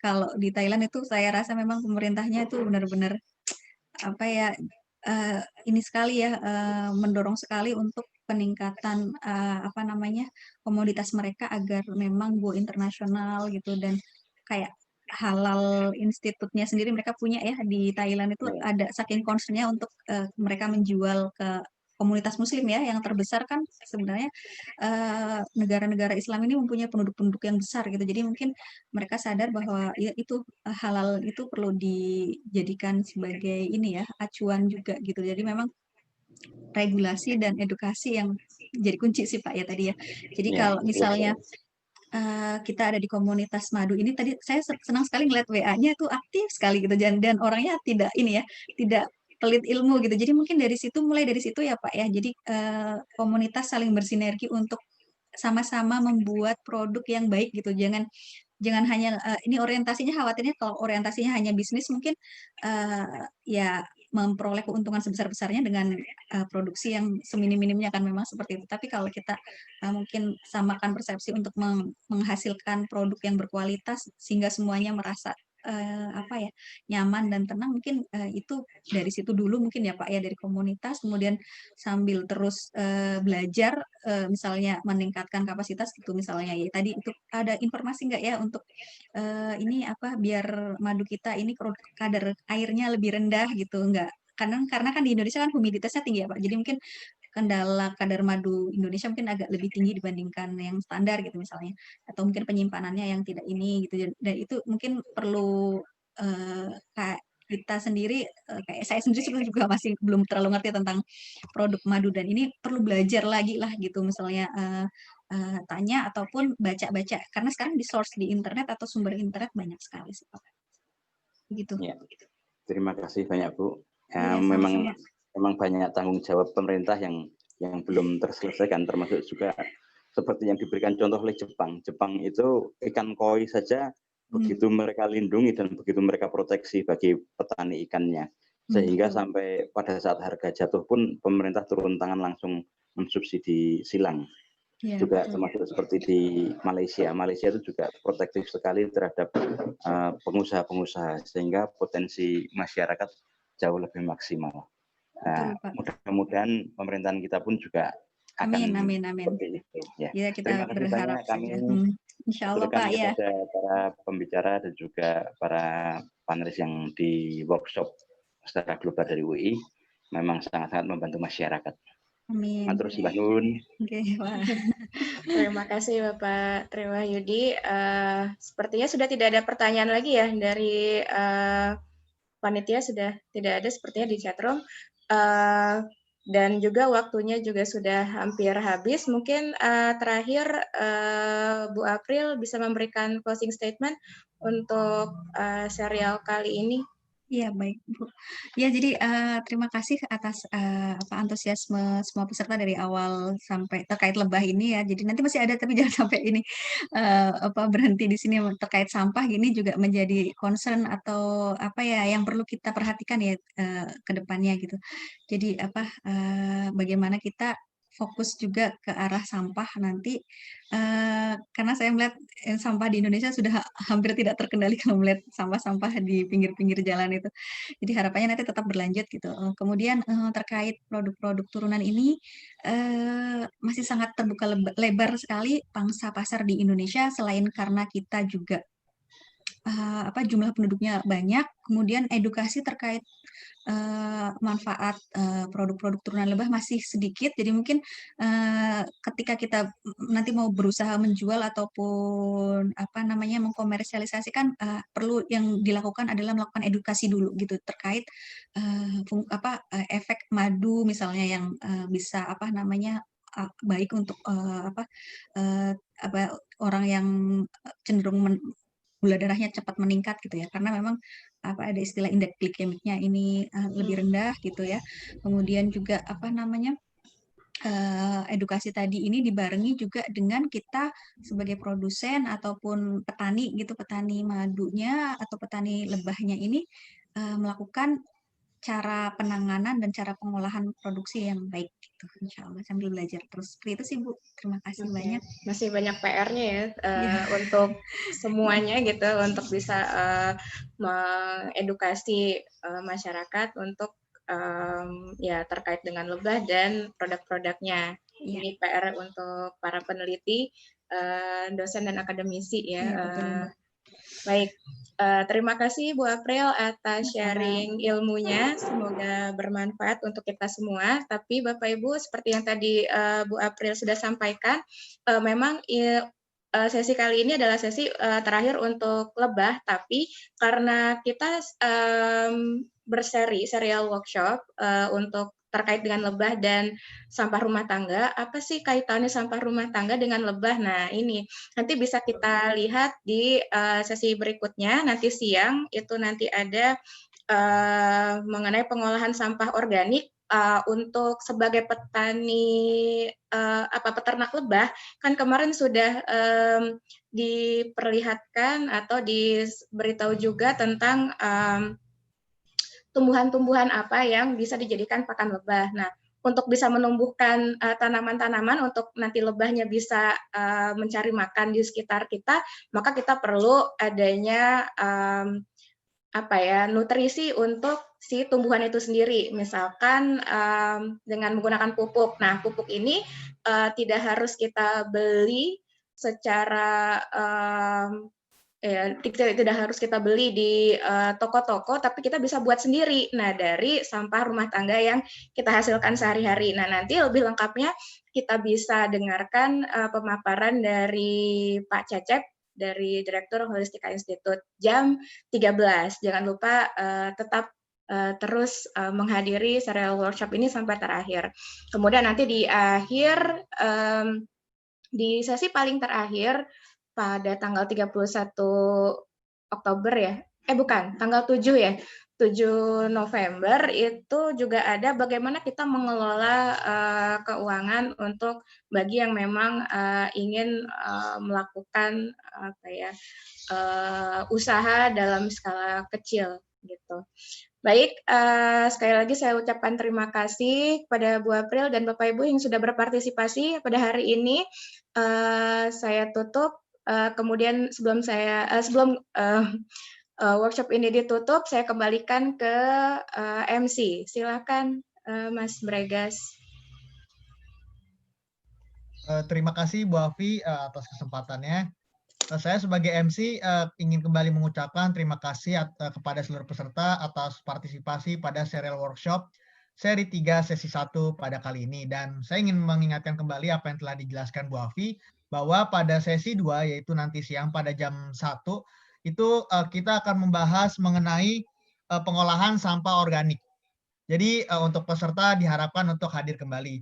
Dan jangan lupa juga untuk mengisi post-test sebagai bahan evaluasi dari panitia dan pre-test yang ditujukan untuk sebelum memulai sesi pada siang nanti. Berikut adalah link untuk post-test dan pre-testnya.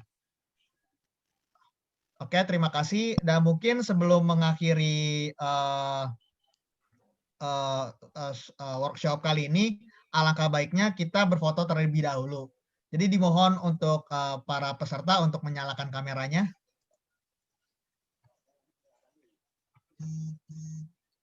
Tidak bisa. Oh, tidak masalah Pak, jika tidak bisa. Tidak bisa.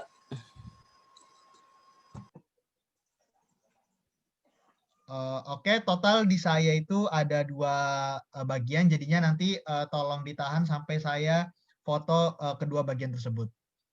Oke, untuk yang pertama saya beri aba-aba 1, 2, 3.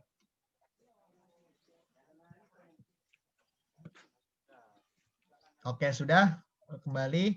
Sekali lagi 1, 2, 3.